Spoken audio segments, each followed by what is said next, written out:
So what is the agenda of the circus right now? We got to ask this question because once again, there's a lot of chaos. And they are kind of masters of distraction and pivoting and refocusing and acting like they're always concerned with something new.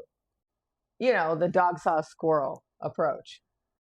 But we can't afford to be that way. We have to focus on their big agenda. We have to look at the big picture, no matter how upsetting or traumatic the most recent chaotic event is. We have to keep asking, okay, but what is this for? Like, what are they after? What do they want? Why are they unaliving their own and trying to put the blame on us? What are they really up to? What are we being distracted? What's going on behind the scenes? What's going on right in front of our eyes? We got to have these questions. We got to keep asking these questions. Okay, so first most obvious thing is the files, right? They don't want us talking about it, whatever they can do to get us to stop talking about it, because that will be the death knell, right? Of this circus. That's what's going to cause the evacuation of the circus, is all of that information coming out. And the thing is, it's not just going to cause the death knell of the circus, it's going to cause the death knell of many circuses and a whole network of circuses throughout the globe. And that's why Satan Needle Yuhu is so invested also in making sure they don't come out. They have a vested interest too. All right, so why get rid of Chuck E. Cheese? Well, there was a really good reason, as I shared a few days ago. First of all, the files. Chuck E. Cheese was actually talking about the files and saying we really need to release the files. And, you know, the head clown called him and was like, dude, stop talking about this. And then Chuck E. Cheese was like, okay, I'll stop talking about it, whatever you say.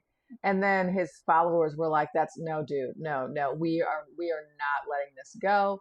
So the very next day, he was back on his podcast talking about we need to know about the files. And then, you know, some of the people from the circus were criticizing. And then he once again said, he then actually made a full-blown confrontation with the circus by saying, the ball is in your court. You could always just release the information and then we can stop talking about it. And so they were not friends. They were not chum bum. You know, they were not bros, all chummy when this happened. They were in conflict. And it wasn't a minor conflict because Chuck E. Cheese had a big following and he had a lot of people who were also making the same demand. And so this is why we know it was an inside job. It really benefits the circus to get rid of kind of one of their main, what's the word?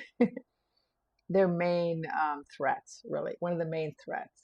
Now, when I was having my vision where I was, you know, kind of remote viewing and checking into Chuck E. Cheese and, you know, what he was about, what I got was that he saw himself as the natural successor to the head clown. And he thought the clown was a little clownish and didn't have like complete respect for him, saw him as a means to an end. And so he had aspirations. And his aspirations did not fully align with the 25 clowns' 25-year agenda. So what does removing Chuck E. Cheese from the pizza parlor accomplish? It gives us a kind of a clean slate where the circus can start to kind of move pieces around again and see, okay, can we find a way to get all of the people that were fans of Chuck E. Cheese pizza, can we all get them to eat our pizza instead? And so that's why with the planes and the helicopters and all the performance and the widow and the we're going to give you millions of dollars business, you know, to, you know, tout our party line. This is why they, you know, they worked with her about giving a speech about starting a new sea war. They're trying to get her to kind of get her battalions, right? So part of the agenda is how do we get the fans of Chuck E. Cheese pizza to eat our pizza? And so let's see if we can get them on our side. And so that's why they're trying to rile up these people into some type of violent action that would be anti, what's our pizza called? Let's call it authentic New York pizza. I should say Chicago, but I was divided. But let's just call it authentic New York pizza. So they want people to start to kind of engage in this battle of like Chuck E. Cheese pizza against, you know, New York style pizza. But they really want it to be like circus pizza. So they want to turn the Chuck E. Cheese pizza lovers into circus pizza lovers, and they want to reframe their concerns as just a battle with the New York style pizza. I hope you're following me here. We got to be creative. Yum, yum pizza. So they're trying to grow an army, right? They're trying to grow an army. They're trying to create a conflict, and they're trying to consolidate. Um, that side is very fractured. So remember, I've been saying for a while that there was a lot of fighting inside the circus tent. And this is an example of it. There were people outside of the circus tent who had helped bring the circus to town, but now they were becoming disenchanted with the circus, and they were starting to talk about maybe forming their own circus. And that's what Chuck E. Cheese pizza was all about. They were headed in that direction, which was quite dangerous. Okay, so that's just part of the agenda, right? Maybe the most obvious part for some of us. But there's something else going on, right? They're also trying to help.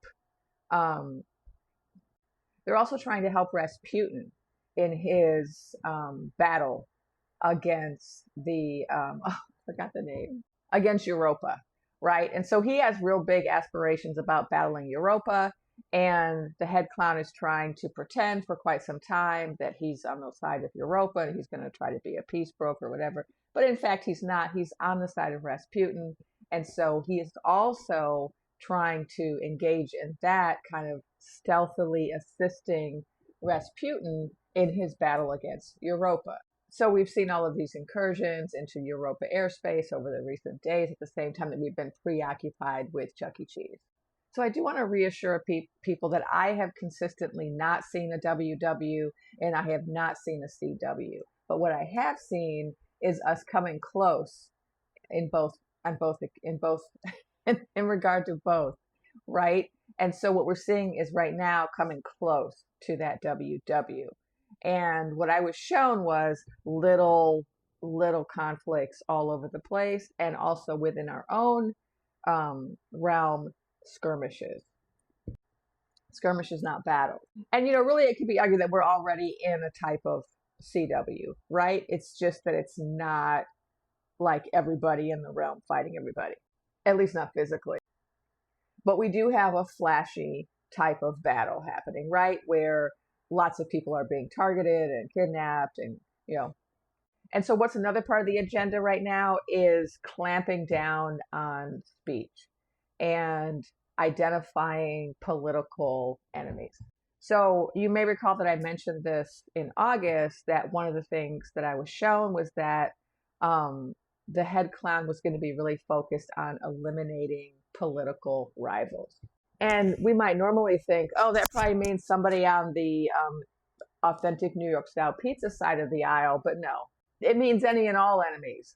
In party, outside the party, in my pizza parlor, in other parlors. And so that's why they had to get rid of Chuck E. Cheese. He was a really major political rival. And he will not be the last. And so there will be others. And so we should be looking for that. And I'm a little worried now. I was thinking it was going to be more people on that side. But if they think that they're doing a good job of uniting the factions on that side, then they might not go after like MTG. Instead, they might go after AOC. And this is, frightening.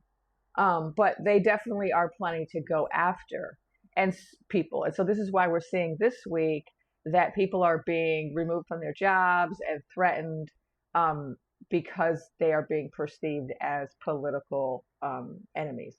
So this whole idea of enemies of the state, kind of domestic enemies of the state, is a very flashy concept. We always see this in authory circuses. And so this is happening this week, also with the threat of taking away passports. But we can see there's this air of desperation, right? This just ramping up the removal of rights. And the thing is, this is just going to alarm a lot of people and help them to come together and organize. And what we have to be careful not to do is not to comply and be silent. There are already way too many people on the New York style pizza side of the aisle who are bowing down and saying prayers and empathy and poor thing, refusing to speak up, refusing to be critical, refusing to talk about a lifetime of hate. We can't do this. We cannot comply with flashiness. We need the purple, right? We need the red and blue to come together to fight the circus. And that was beginning to happen, and that's why they took out Chuck E. Cheese. So anything we can do to resist this us, them, anything we can do to continue to put cracks in the edifice of their claimed unity will help.